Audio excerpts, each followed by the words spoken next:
मराठी अस्मिता पण बाजूला सोडा, तुम्ही भाजपचे आहात, तुम्ही संघाच्या मुशीतून घडलेले आहात. संघ आणि भाजपची पाया भरणारी करणारे नेते मराठी आहेत. तुमचे पहिले सरसंघचालक अर्थातच मराठी, पहिले 3 सरसंघचालक सगळेच मराठीचे आहेत, एखाद अपवाद वगळता. भाजपची पायाभरणी करणारे सगळी मंडळी मराठी. कितीही राष्ट्रवादाचं आपण म्हटलं तरी सुद्धा हे मराठी मूळ ओलांडता येत नाही. उलट मी ऐकून आहे, मला दुरुस्त करा, संघामध्ये पुढे जायचं असेल आणि संघामध्ये एका पातळीला मराठी येणं एका अर्थानं अनिवार्य नव्हे पण अपेक्षित असतं की मराठी आलं पाहिजे, कारण ही मूळ संघटनाच महाराष्ट्रातून आहे. मग असा मूळ ढाचाच ज्यांचा मराठीचा आहे, मूळ जिथून गंगोत्रीच मराठीची आहे, त्या संघटनेच्या राजकीय पक्षाचा एक खासदार थेट महाराष्ट्राच्या जनतेला त्यांच्या भाकरीवरती पोषणारा म्हणतो, असं म्हटल्यानंतर आमची अस्मिता सोडून द्या मराठी लोकांची, अवधूत वाघ तुमची अस्मिता नाही का ठेच पोचत त्याला? सर्वप्रथम मी तुमची चूक दुरुस्त करतो.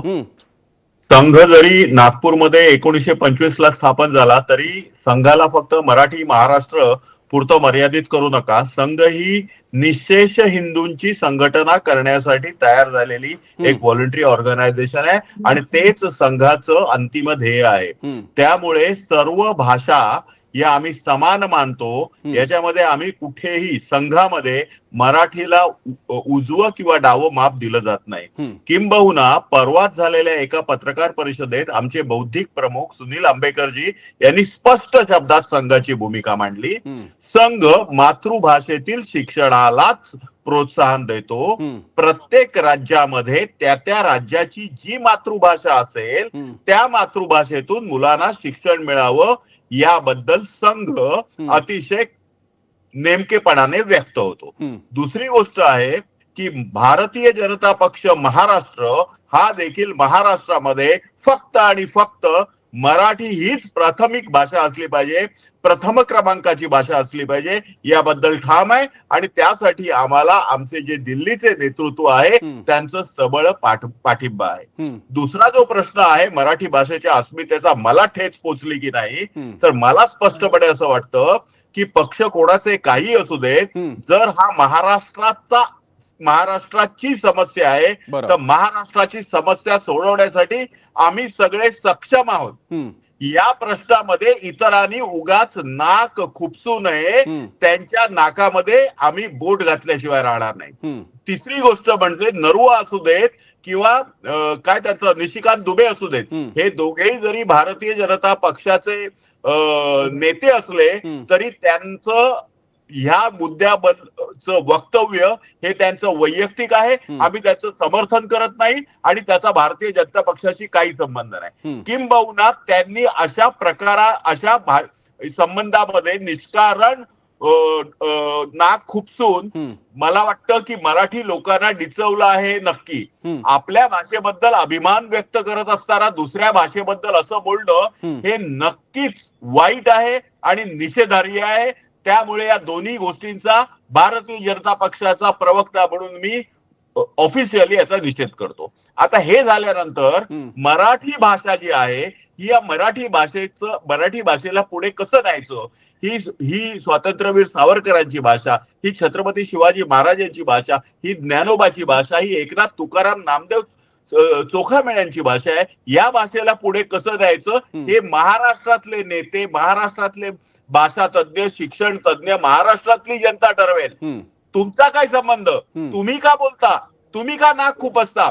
त्यामुळे हे जे आणि किती घाणेरडं वाक्य आहे की महाराष्ट्रातली लोक आमची भाकरी आणि चाकरी, काय मला मी ऐकलं पण नाही होते, पण मी जे काय रील बिल बघितले, जे काय ऐकलं ते अतिशय म्हणजे किळसवाणं वाक्य आहे. त्याचा मी तीव्र शब्दात निषेध करतो.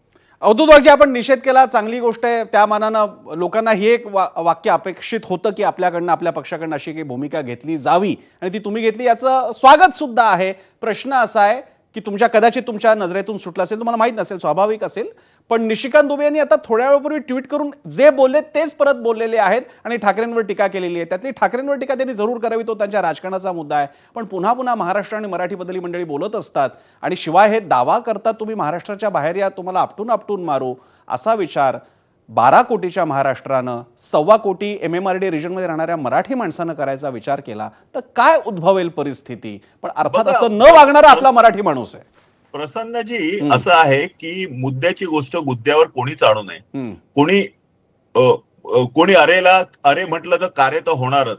आता मागं नाव पण मी त्याचं घेऊन त्याला मोठा बनवू इच्छित नाही. तो 30 वर्ष म्हणे मुंबईमध्ये राहतो आणि म्हणतो मी मराठी बोलणार नाही, जे काय करायचं ते करा.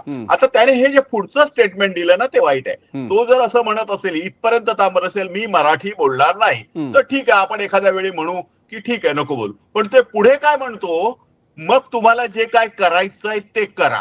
आता हे त्याने जर ओपन चॅलेंज दिलं प्रसन्न आणि कोणीतरी ते एक्सेप्ट केलं, तर ते एक्सेप्ट करणाऱ्याची चूक आहे असं मला वाटत नाही. एक तर तुम्ही आव्हान दिलं नाही पाहिजे. आव्हान दिल्यानंतर प्रति आव्हान येणार. त्यामुळे कोणीही कोणाला आव्हान देण्याच्या भानगडीमध्ये पडू नये. कोणीही कोणाला आव्हान देण्याच्या भानगडीत पडू नये. आणि दुसरी गोष्टी, जोर जबरदस्ती न करता, ही ज्ञानोबांची भाषा, ही ज्याच्यामध्ये ज्ञानेश्वरी जगाची प्रार्थना आहे. हो पसायदा, हो ते आलं अवधूत वाघजी, मला बेसिक मुद्दा लक्षात आला.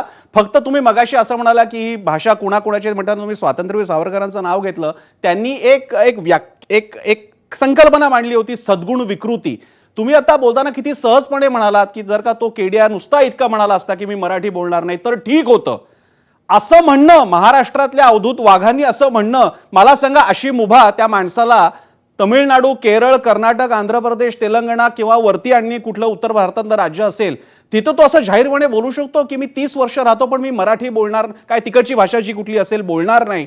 याला आता सावरकरांच्या भाषेत, कारण तुम्ही मगाशी सावरकरांचा उल्लेख केला, त्याला सद्गुण विकृती म्हणायची का, तर त्याबद्दल आपण विचार करावा. अशा अपेक्षा मी अन्य पाहुण्यांकडे जातो. मी आता जातोय पंडित सुनील शुक्ला यांच्याकडे. शुक्ला जी, मैं सबसे पहले मैं आपसे हिंदी में इसलिए संवाद कर रहा हूं चूंकि आप समझ सके मैं क्या कह रहा हूं. मराठी के बहुत सारे मायने होते शायद आप समझ ना पाए, इसलिए मैं